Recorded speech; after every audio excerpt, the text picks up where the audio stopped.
Hi, this is Tim of the 1916 Company. Welcome and thanks for logging on. If you love this watch, email us Team Mosso at the1916company.com for purchase and pricing details. That's Team Mosso at the1916company.com for purchase and pricing details. I've been waiting for this for a while. Ever since its launch back in 2021, I have been dying to review the first Fume dial Royal Oak, but this is not that original, no. This is the reference 16202 that came online the following year, and as a result, this is the only year you can get the 16202 version of the Gradient Dial Jumbo with the 50th anniversary rotor. So this is a one-year special. Platinum in construction. The watch is 39 millimeters in diameter, 8.2 millimeters thick as I measure it from lug tip to lug tip, 48.9 millimeters, and then if we measure these little intermediate links, the plots, the total distance, the wingspan, if you will, across the wrist is 52.3 millimeters. Now on my wrist, 16 centimeters in circumference, I advise what I always advise when speaking of Royal Oaks on bracelets, which is that they wear a size or two larger. So this is a 39, but I would describe it as more of a 41 millimeter round watch because the particular shape of the case as well as the bracelet. Now you can see down the barrel, a smaller wrist could wear this watch. I would say you could probably wear this watch on an oval wrist as small as 14 centimeters circumference. And again, I'm 16. You can see that we have a sloped bezel, a relatively low profile. This will fit underneath the cuff from over the top right there. Now, taking a look at the bracelet, it's important to recognize that when the very first Royal Oak was designed by Gerald Genta in 1972, he envisioned it as a bracelet first and a watch second. And so the integration of case, lugs, and bracelets was his primary goal. Aesthetically, these things flowing one into the other, and the finishing on the individual components designed to be reminiscent of cut gems, and you do get that twinkling effect as the light plays across satination and polish, beautifully defined and segmented from each other. You can see the polishing at the ends of the intermediate links, that little recessed polish that you can only really see as you roll the links through the light. The shoulder bevel that continues perfectly expanding along the lug hoods and then immaculately aligned across the shoulders of the links. The primary links satinated, but with little channels between them to allow for articulation. It takes between 9 and 11 hours to hand finish one of these bracelets. That's not the case. That's just the bracelet and the clasp. And the platinum model is going to be on the high end of that 9 to 11 hour scale. In fact, the tolerances are so exacting that if you pull the bracelet towards yourself, so I'm pulling the bracelet, tensioning it towards me, I can see the sweep and reduction of the link size, but I can't feel the steps between them. The taper is so smooth and the tolerance is so perfect that I feel only a curvature, not jagged edges. Removable links here, you can see you've got quite a few of them. They are fixed in place using screws, so you can use your jeweler's screwdriver to size this bracelet, and then you can see that the bracelet is fixed to the case using screws and bars, which is a nice positive and secure method of fixing a band or bracelet to its case. We have a double fold deployant, which has media blasting inside, as well as satin brushed finish. It is a sequential close, so one side closes before the other, just like that, and then you have to press both, not one, but both, to open up the clasp. It's a very robust retention system. The case is beautifully faceted, sharply defined, and as you can see again, we have that contrast between polish and satin. The character line of the bezel continues through the mid-case and the case back. We have white gold, perfectly aligned, hexagonal bezel bolts here, and they are bolts. Little nuts on the inside of the case retain them. That's how their slots are able to arc perfectly around the dial. You can't orient screws so precisely. You can also see how fresh this bezel is as all of the bolts are recessed. When the bolts are even with the bezel, that's when AP internally starts to talk about bezel replacement.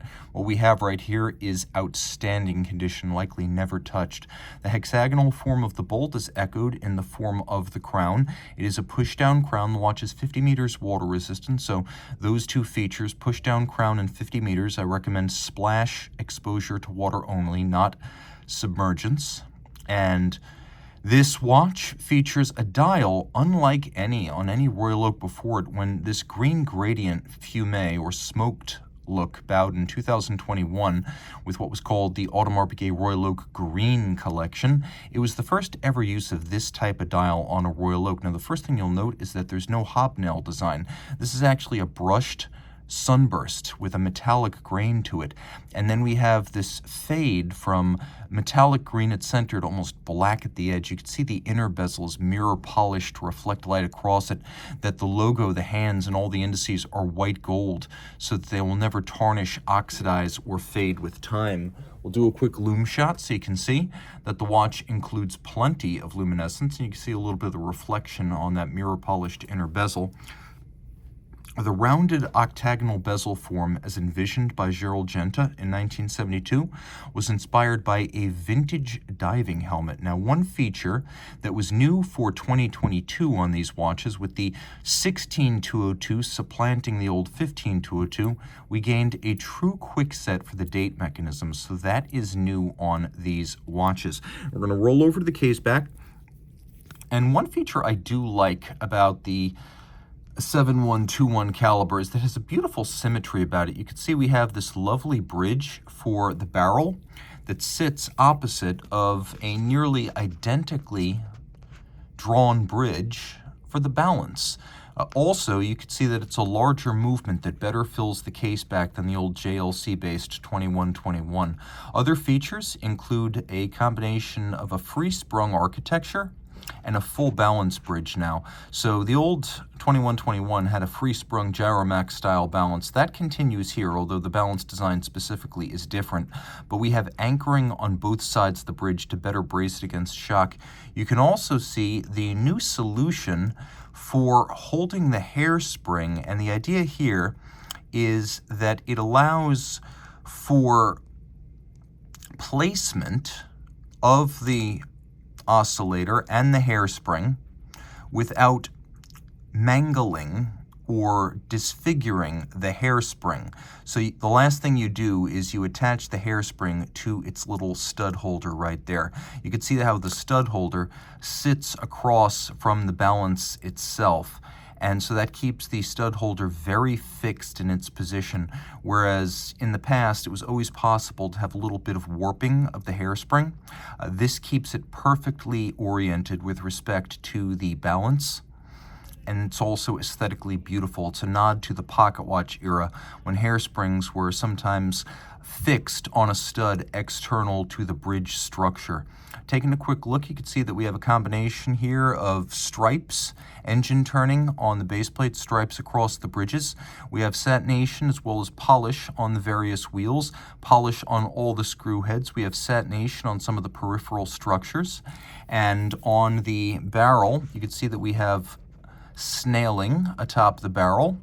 We also have a couple of little jewels that are designed to reduce friction in case that tiny ratchet wheel ever comes in contact with the underside of the bridge. It allows the structure to be thinner while removing any danger that the metal on metal contact could occur, as the metal will always touch those tiny little slider jewels right there.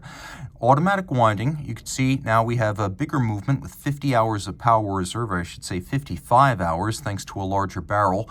The old watch was a 40-hour power reserve, the old jumbo, and now it is a 4 hertz beat rate rather than the old 19,800 vibrations per hour. It is now 28,800 vibrations per hour. Taking a quick look, the rotor is a highlight. As you can see, it's been skeletonized and beautifully decorated. We have beveling, we have skeletonization, we have brushed satination, we have mirror polishing on the 50-year logo, and this rotor was only available in 2022 on the 50th anniversary of the Royal Oak. So no other examples, even of this exclusive watch, will feature that 50-year rotor ever again. It's a 33 jewel movement, and this watch was very exclusive, not just because platinum, not just because of price, but because it was only available to VIP clients through AP houses, which are a sort of hybrid of a factory boutique and a clubhouse. And so this will always be a very exclusive watch. However, only 1 year of it could ever have that rotor. So reach out to Team Mosso at the 1916company.com for purchase and pricing details.